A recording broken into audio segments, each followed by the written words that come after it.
Bem-vindos à nossa aula de número 260. Item 3 do capítulo 32. Capítulo 32, confisco e redistribuição. O sonho do socialista, né? Aquele que não, já sabe que o livre mercado é um mal necessário, então ele não quer o comunismo, o socialismo nem leninista, nem o socialismo de Hindenburg, né, o germânico. Então ele fica no intervencionismo. A gente rouba, mas não mata a vaca produtora. Item 3, taxação confiscatória. Vamos ler um pouco sobre taxação confiscatória. Atualmente, o principal instrumento do intervencionismo confiscatório é a taxação.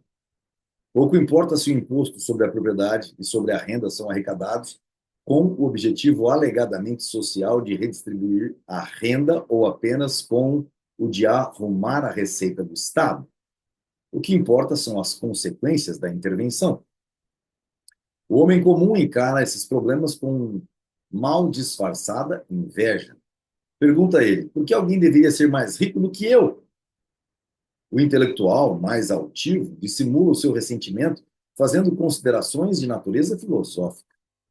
Argumenta dizendo que um homem que possui 10 milhões não poderá ser muito mais feliz se acrescentar à sua fortuna mais 90 milhões. Inversamente, um homem que possui 100 milhões não terá a sua felicidade diminuída se sua riqueza ficar reduzida a 10 milhões. O mesmo raciocínio é aplicado às rendas pessoais mais elevadas. Julgamentos desse tipo são julgamentos feitos de um ponto de vista pessoal. Baseiam-se em supostos sentimentos individuais. Entretanto, os problemas são de natureza social. Devem ser avaliados em relação às suas consequências sociais. O que importa não é a felicidade de um creso qualquer e nem os seus méritos ou deméritos pessoais. É a sociedade e a produtividade do esforço humano. Uma lei que proibisse qualquer indivíduo de acumular mais de 10 milhões ou de ganhar mais do que 1 milhão por ano desestimularia precisamente as atividades dos empresários que melhor atendem aos desejos dos consumidores. Se uma lei dessas tivesse sido promulgada nos Estados Unidos há 50 anos atrás, muitos dos hoje multimilionários estariam vivendo em condições bem mais modestas, mas todos os novos setores da indústria que abastecem as massas com artigos nunca antes imaginados estariam operando. Se estivessem numa escala muito menor e seus produtos estariam fora do alcance do homem comum. Impedir a expansão das atividades de empresários mais eficientes, cujos produtos continuam a merecer a aprovação do público, é uma atitude manifestamente contrária aos interesses dos consumidores. Uma vez mais, se coloca a questão: quem é o soberano? O consumidor ou o governo? No mercado não obstruído, o comportamento dos consumidores, comprando ou abstendo-se de comprar, determina, em última análise, a renda e a riqueza de cada indivíduo. Deveria o governo ser investido no poder de sobrepor-se à vontade dos consumidores? Os incorrigíveis adoradores do Estado objetam. O que impulsiona o grande empresário não é o desejo de maior riqueza, mas a ânsia de poder. Esses potentados empresariais não diminuiriam as suas atividades, mesmo que fossem obrigados a entregar ao fisco todo o excedente que tivessem ganho. Sua ânsia por maior poder não é afetada por meras considerações a respeito de se ganhar mais dinheiro. Admitamos, só para argumentar essa bobagem dita assim, que este perfil psicológico seja correto. Mas em que consiste o poder de um homem de negócios, se não em sua riqueza? Que poder teriam um Rockefeller ou um Ford se tivessem sido impedidos de enriquecer? Os idólatras do Estado que querem proibir a acumulação de riqueza, precisamente pelo poder econômico assim adquirido, são, pelo menos, mais consistentes. Vamos ver a nota 1. Não há necessidade de reiterar que o uso de terminologia própria para a dominação política é inteiramente inadequada no estudo de problemas econômicos. Os impostos são necessários, mas o sistema de taxação discriminatório, universalmente aceito, sob o nome enganador de imposto progressivo sobre a renda e a herança, não é um sistema de taxação. É mais exatamente uma maneira de expropriar os capitalistas e empresários bem-sucedidos. Então, aqui a palavra de um minarquista. Vamos ver o que ele tem para falar.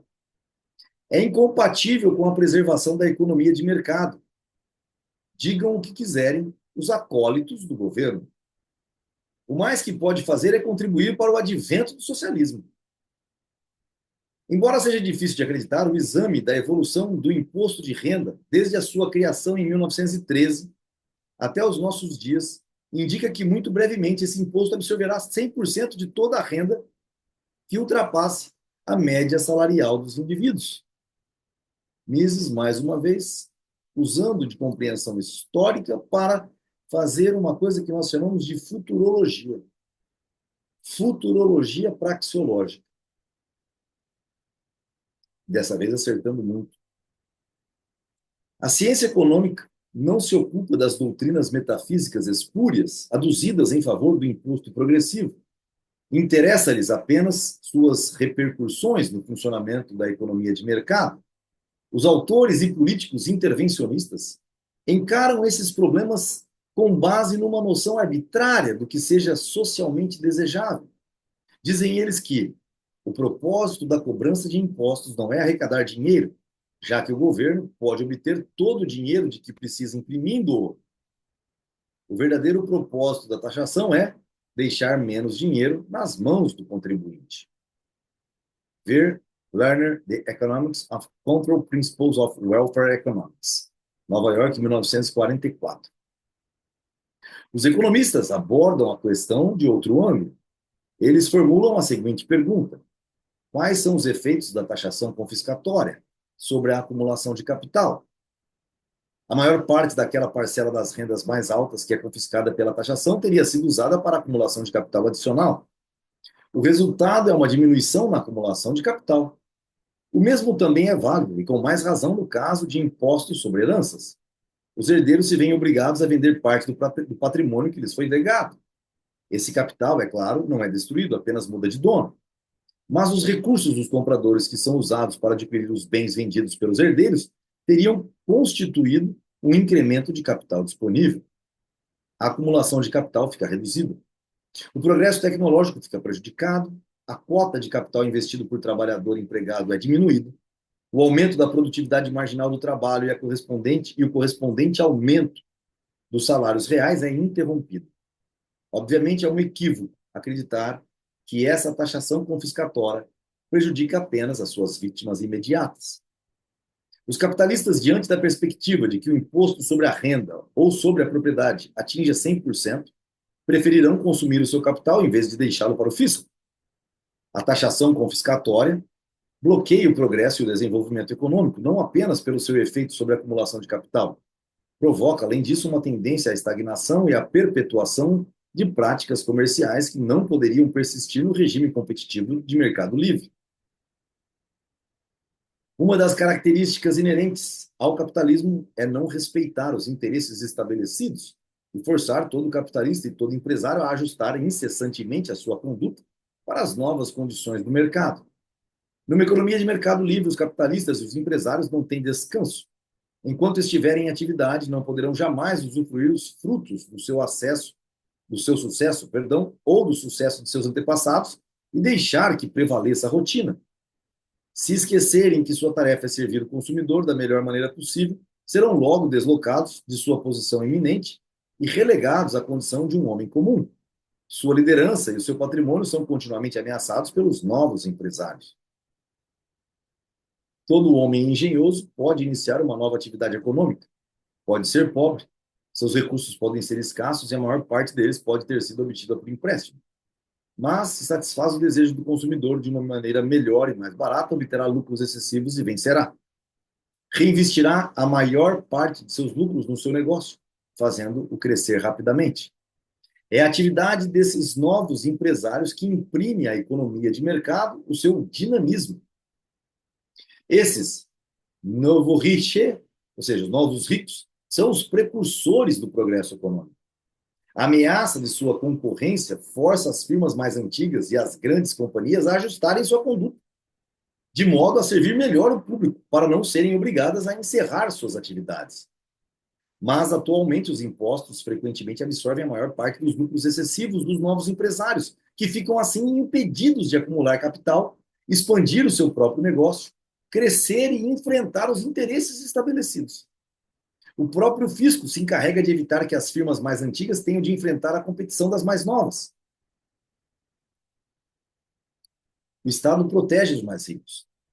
Podem, assim, impunemente condescender com a rotina, desprezar os desejos do público e resistir às mudanças, tornando-se conservadoras. É claro que o imposto sobre a renda também as impede de acumular novos capitais, mas o mais importante para elas é que se impeça os perigos, aos perigos, os recém-chegados de acumular capital. O sistema fiscal as privilegia. Nesse sentido, o imposto progressivo impede o progresso econômico e fomenta a rigidez e o imobilismo. Enquanto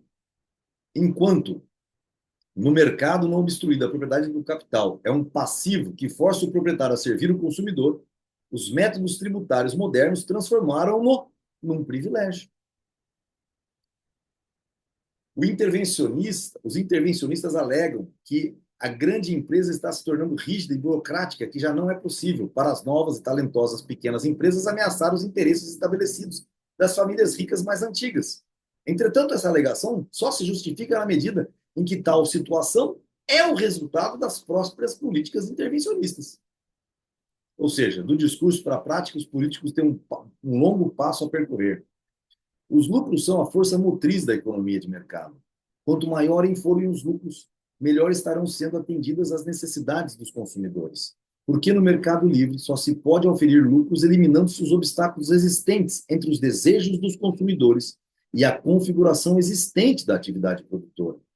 Quem melhor servir o público, maiores lucros terá. Ao combater o lucro, os governos deliberadamente sabotam o funcionamento da economia de mercado. E aí nós vamos ter o nosso subitem, né?